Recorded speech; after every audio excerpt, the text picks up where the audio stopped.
विनायक चतुर्थी व्रत कथा। जय श्री कृष्णा, राधे राधे। आज आप सुनेंगे बुधवार की महापुण्य फल देने वाली संपूर्ण भगवान की व्रत कथाएं। जय श्री कृष्णा, राधे राधे। आइए हम सब सुनते हैं श्री विनायक गणेश चतुर्थी व्रत की कथा। कथा के अनुसार एक बार भगवान शिव और माता पार्वती नर्मदा नदी के किनारे बैठे थे। वहाँ माता पार्वती ने भगवान शिव से समय व्यतीत करने के लिए चौपार खेलने को कहा। शिव चौपार खेलने के लिए तैयार हो गए, परंतु इसे खेल में हार जीत का फैसला कौन करेगा, यह प्रश्न उनके समक्ष उठा। तो भगवान शिव ने कुछ तिनके एकत्रित कर उसका एक पुतला बनाकर उसकी प्राण प्रतिष्ठा कर दिया और पुतले से कहा, बेटा, हम चौपार खेलना चाहते हैं, परंतु हमारी हार जीत का फैसला करने वाला कोई नहीं है। इसलिए तुम बताना कि हम दोनों में से कौन हारा और कौन जीता। उसके बाद भगवान शिव और माता पार्वती का चौपार खेल शुरू हो गया।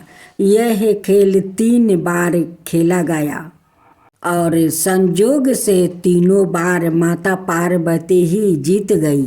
खेल समाप्त होने के बाद बालक से हार जीत का फैसला करने के लिए कहा गया, तो उस बालक ने महादेव को विजय बताया। यह सुनकर माता पार्वती क्रोधित हो गई और क्रोध में उन्होंने बालक को लंगड़ा होने की कीचड़ में पड़े रहने का श्राप दे दिया। बालक ने माता पार्वती से माफ़ी मांगी और कहा कि यह मुझसे अज्ञानतावश ऐसा हुआ है, मैंने किसी दोष भाव से ऐसा नहीं किया। बालक द्वारा क्षमा मांगने पर माता ने कहा, यह गणेश पूजन के लिए नाग कन्या आएगी, उनके कहे अनुसार तुम गणेश व्रत करो, ऐसा करने से तुम मुझे प्राप्ति करोगे। यह कहकर माता पार्वती शिव के साथ कैलाश पर्वत पर चली गई। 1 बरस के बाद उस स्थान पर नाग कन्या आई। तब नाग कन्याओं से श्री गणेश के व्रत की विधि मालूम करने पर उस बालक ने 21 दिन लगातार गणेश जी का व्रत किया। उसकी श्रद्धा से गणेश जी प्रसन्न हुए। उन्होंने बालक को मनोवांछित फल मांगने के लिए कहा। उस पर उस बालक ने कहा, हे विनायक, मुझसे इतनी शक्ति दीजिए कि मैं अपने पैरों से चलकर अपने माता पिता के साथ कैलाश पर्वत पर पहुंच सकूं और वो यह देख प्रसन्न हो जाए। तब बालक को वरदान देकर श्री गणेश अंतर्ध्यान हो गए। इसके बाद वो बालक कैलाश पर्वत पर पहुंच गया और कैलाश पर्वत पर पहुंचने की अपनी कथा उसने भगवान शिव को सुनाई। चौपार वाले दिन से माता पार्वती शिव जी से विमुख हो गई थी। अंत देवी के रूठ होने पर भगवान शिव ने भी बालक के बताए अनुसार 21 दिनों तक श्री गणेश का व्रत किया। इस व्रत के प्रभाव से माता पार्वती के मन से भगवान शिव के लिए जो नाराजगी थी वो समाप्त हो गई।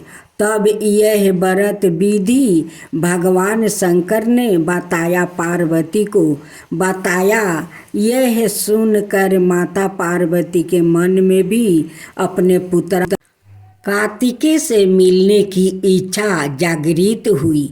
तब माता पार्वती ने भी 21 दिन तक श्री गणेश का व्रत किया और दूबा फूल और लड्डुओं से गणेश जी का पूजन अर्चना किया। व्रत के 21वां दिन कार्तिकेय सवाई माता पार्वती जी से आए मिले।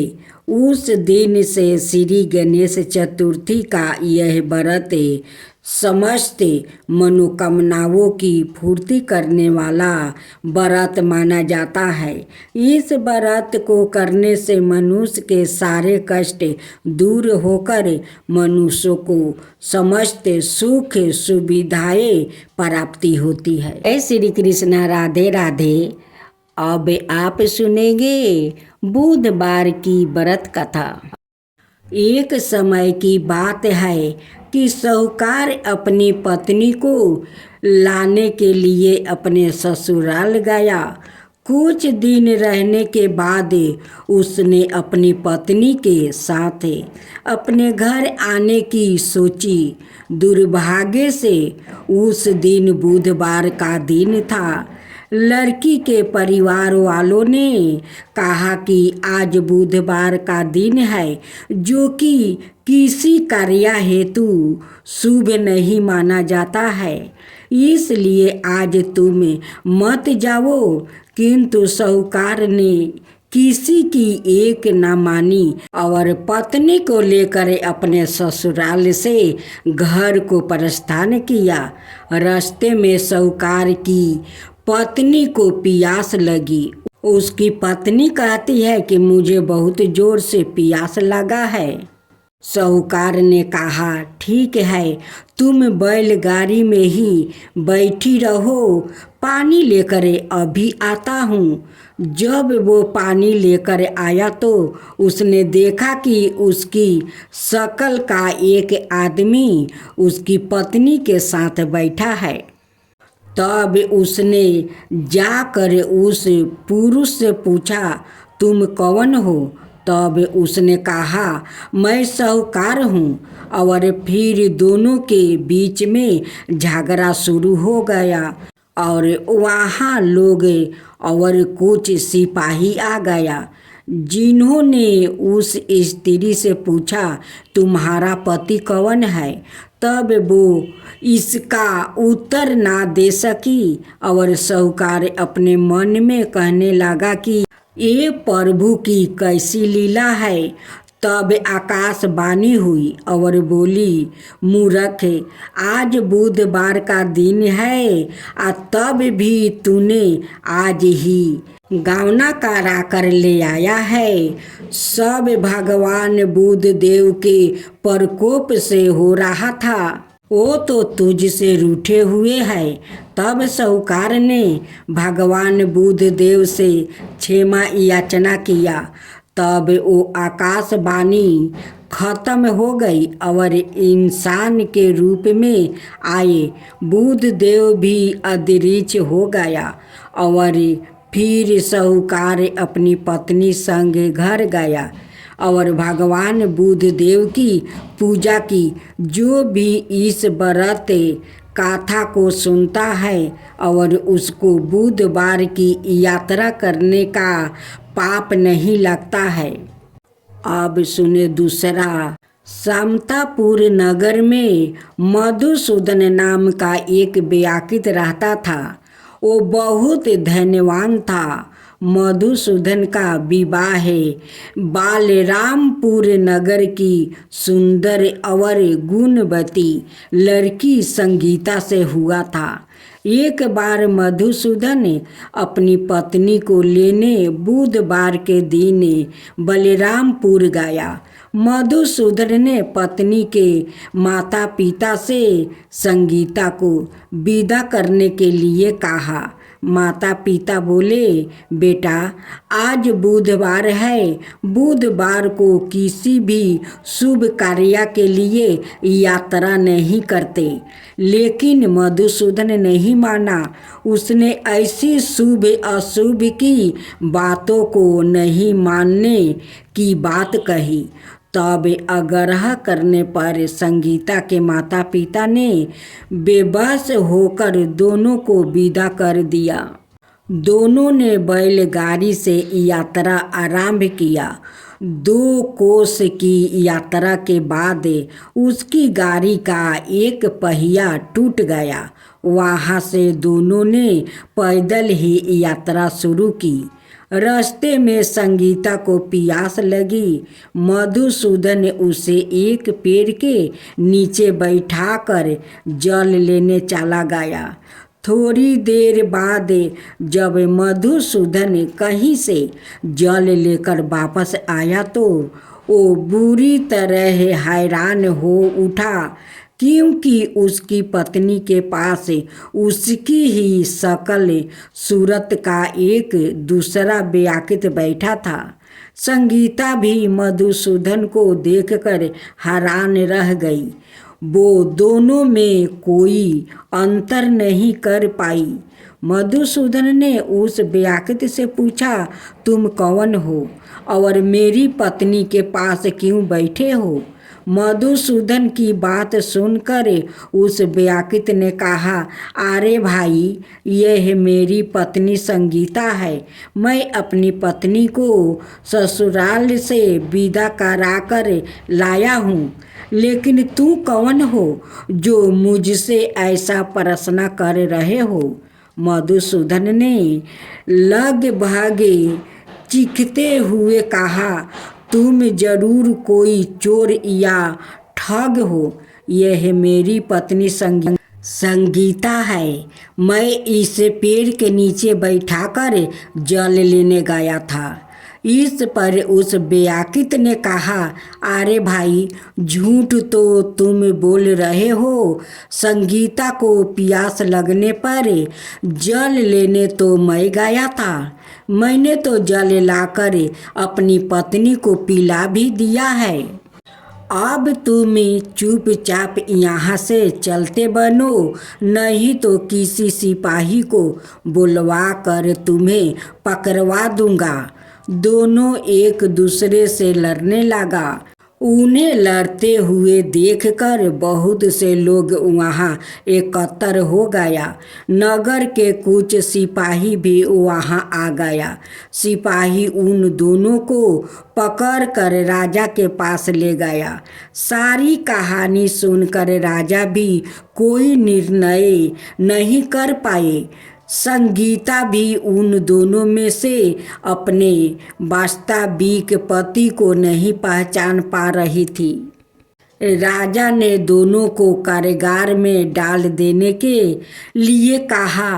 राजा के फैसले पर असली मधुसूदन भयभीत हो उठा। तभी आकाशवाणी हुई, मधुसूदन, तूने संगीता के माता पिता की बात नहीं मानी और बुधवार के दिन अपने ससुराल से प्रस्थान किया। यह सब भगवान बुद्धदेव के प्रकोप से हो रहा है। मधुसूदन ने भगवान बुद्धदेव से प्रार्थना की कि हे भगवान बुद्धदेव, मुझे क्षमा कर दीजिए। मुझसे बहुत बड़ी गलती हुई है। भविष्य में अब कभी बुधवार के दिन यात्रा नहीं करूँगा और सदाए बुधवार को आपका व्रत किया करूँगा। मधुसूदन के प्रार्थना करने से भगवान बुद्धदेव ने उसे क्षमा कर दिया। तभी दूसरा व्याकुत राजा के सामने से गायब हो गया। राजा और दूसरे लोग इस चमत्कार को देखकर हैरान हो गया। भगवान बुद्धदेव की इस अनुकंपा से राजा ने मधुसूदन और उसकी पत्नी को सम्मान पूर्वक विदा किया। कुछ दूर चलने पर रास्ते में उन्हें बैलगाड़ी भी मिल गई। बैलगाड़ी का टूटा हुआ पहिया भी जोड़ा हुआ था। दोनों उसमें बैठकर समतापुर की ओर चल दिया। मधुसूदन और उसकी पत्नी संगीता दोनों बुधवार को व्रत करते हुए आनंद पूर्वक जीवन यापन करने लगा। भगवान बुद्ध देव की अनुकंपा से उनके घर में धन संपत्ति की वर्षा होने लगी। जल्दी ही उनके जीवन में खुशियाँ ही खुशियाँ भर गई। बुधवार का व्रत करने से स्त्री पुरुष के जीवन में सभी मंगल कामनाएं पूरी होती है और व्रत करने वाले को बुधवार के दिन किसी आवश्यक काम से यात्रा करने पर कोई कष्ट भी नहीं होता है। महालक्ष्मी की कथा। एक गांव में एक साहूकार रहता था। साहूकार के एक बेटी थी। वो हर रोज पीपल सींचने जाती थी। पीपल के वृक्ष में से लक्ष्मी जी प्रकट होती थी और चली जाती थी। एक दिन लक्ष्मी जी ने साहूकार की बेटी से कहा, तू मेरी सहेली बन जा। तब लड़की ने कहा कि मैं अपने माता पिता से पूछ कर कल आऊँगी। साहूकार की बेटी ने घर जाकर अपने पिता को सारी बात कह दिया।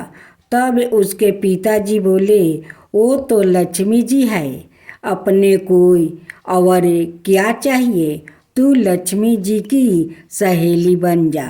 दूसरे दिन वो लड़की फिर गई। तब लक्ष्मी जी पीपल के पेड़ से निकल कर आई और कहा, सहेली बन जाओ। तो लड़की ने कहा, बन जाऊंगी, और दोनों सहेली बन गई। लक्ष्मी जी ने उसको खाने का न्योता दिया। घर आकर लड़की ने माँ बाप को कहा कि मेरी सहेली ने मुझे खाने का न्योता दिया है।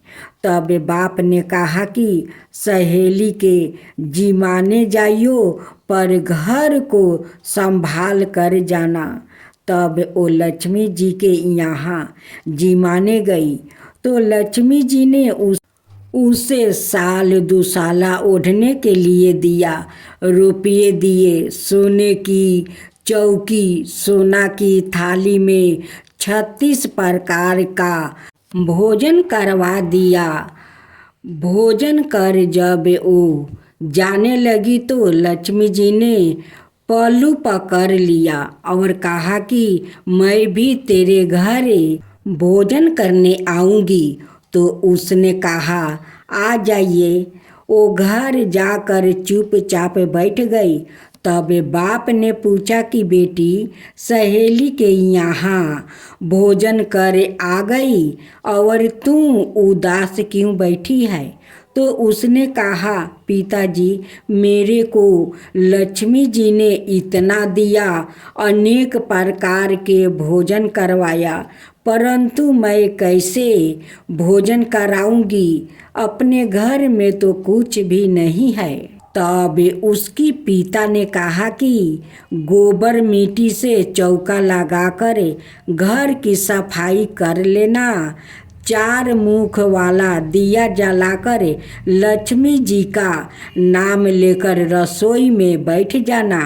लड़की सफाई करके लड्डू लेकर बैठ गई। उसी समय एक रानी नहा रही थी।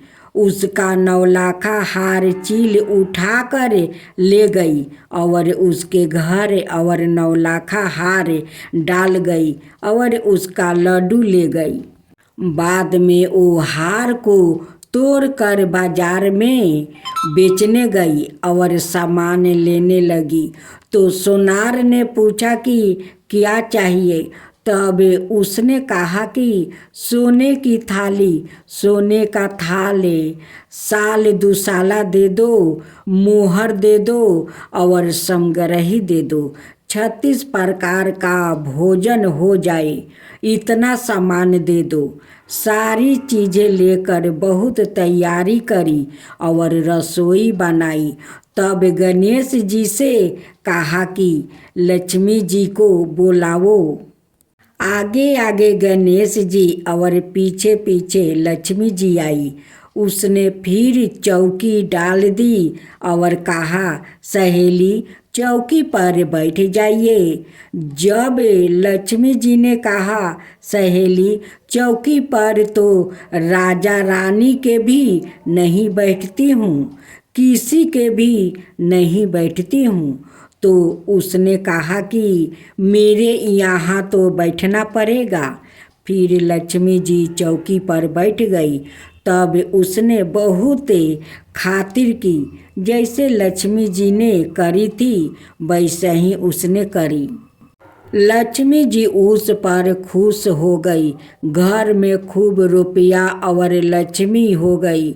साहूकार की बेटी ने कहा, मैं अभी आ रही हूँ, तुम यही बैठी रहना, और वो चली गई। लक्ष्मी जी गई नहीं और चौकी पर बैठी रही। उसको बहुत दौलत दी। हे लक्ष्मी जी, जैसे तुमने साहूकार की बेटी को दिया वैसे ही सबको देना। कहते सुनते हुंकार भरते अपने सारे परिवार को दिया। पीहर में देना, ससुराल में देना, बेटे पोते को देना। हे लक्ष्मी माता, सबका कष्ट दूर करना, दरिद्रता दूर करना, सबकी मनोकामना पूर्ण करना। एक कन्या थी। जब वो थोड़ी बड़ी हुई और उसको समझ आने लगी, तब से ही वो तुलसी माता जी की वो पूजा करने लगी। उसके प्रतिदिन का नियम था कि तुलसी माता जी का वो पूजन करने के बाद ही खाना खाती थी। जब वो कन्या शादी के लायक हुई तब उसके माता पिता ने उसकी शादी करवा दी। कन्या को उसके माता पिता ने दहेज में भी एक तुलसी का गमला दिया। ससुराल में वो प्रतिदिन सवेरे उठती है, पूजा करती है, फिर उसके बाद ही खाना खाने बैठती है। उसकी 2 जेठानी थी। वो दोनों उसका मजाक उड़ाती थी कि बड़ी नियम धर्म वाली बनती है। उन दोनों को उससे बहुत ईर्ष्या होती थी। इसलिए वो दोनों तुलसी जी का गमला छुपा देती है। वो कन्या बड़ी मुश्किल से गमला ढूंढ कर लाती है, अच्छे से पूजा करती है और फिर खाना खाती है। वो गमला ढूंढ कर ले आती तो एक दिन तो उसकी जेठानी ने क्या किया कि गमला ही दूर फेंक दिया। कन्या ने खूब ढूंढा पर उसे गमला नहीं मिला। वो बहुत ही परेशान हो गई। उस दिन तो उसने खाना भी नहीं खाया। उसका नियम जो था, उस कन्या की सच्ची भक्ति देखकर तुलसी माता उससे बहुत प्रसन्न हो गई और उसके कमरे में तुलसी माता का गमला प्रकट हो गया। अगले दिन सुबह जब वो उठी तो क्या देखती है कि उसके खाट के चारों कोने पर तुलसी माता का गमला आ गया है। यह देख कर वो तो बहुत प्रसन्न हो गई कि अब मेरी तुलसी माता को कोई चुरा नहीं सकेगा। पूजन करने के लिए भी कहीं और जाना नहीं पड़ेगा और कोई मेरी तुलसी माता को फेंक भी नहीं सकेगा। वो तो जल्दी से उठकर स्नान करती है और तुलसी माता की पूजन कर लेती है। जब वो खाना खाने बैठती तो उसकी जेठानियाँ मजाक करने लगी कि लो, देवरानी का नियम धर्म पूरा हो गया।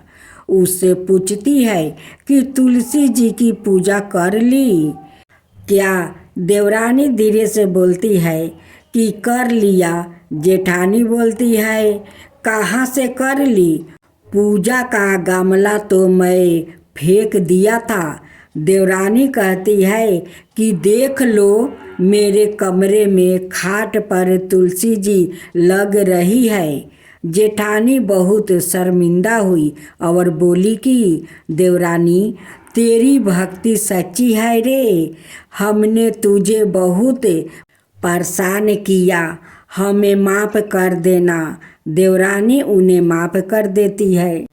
हम सभी तुलसी माता जी से यही प्रार्थना करते हैं कि हे तुलसी माता, जैसी कृपा आपने देवरानी पर करी वैसा ही हम सब पर भी करना।